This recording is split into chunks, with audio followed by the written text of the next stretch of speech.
The national conversation currently centers on the emotive land question. Since 1939, it's a question that's divided South Africa and indeed South Africans. Even liberators disagreed, the PAC founders ditching the ANC in 1959. Political journalist Aldrin Sampear travelled to Sharpeville, the epicentre of rights violations during apartheid. He posed the question, should landless, poor white people feature in the current land discourse?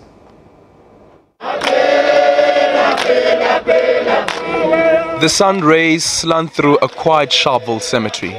Struggle songs rekindle memories of 58 years ago. The tombstones stand silent and sentinel. Beneath the soil, the remains of the departed, including some anti-pass protesters gunned down in 1960. 11-year-old Retabile Mutsipe stares at one of the graves. It is that of the youngest victim, James Bessie, just 12 years old. But Retabile cannot comprehend a distant past where a fight for basic human rights remains a blot on the nation's history. If we look at history, all these men and women who are lying here were saying, Israel to Africa, meaning that we want our land. The land question remains unresolved. 58 years after Sharpeville and 24 years into democracy. It remains thorny, a spike in the nation's sight.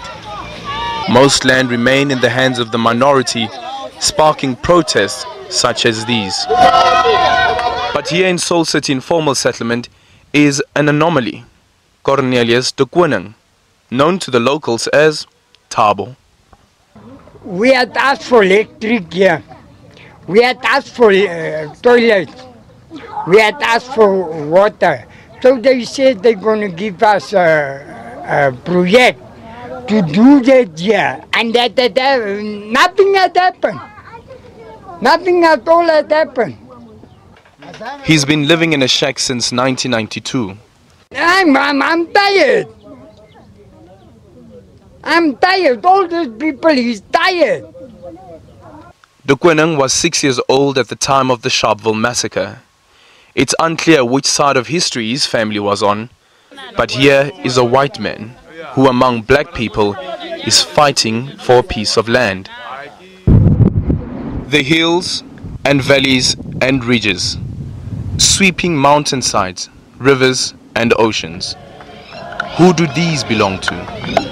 Who are the sons and daughters of the soil? But most importantly, are landless white people entitled to a piece of South African soil? Aldrin Sampear, SABC News, Sharpeville.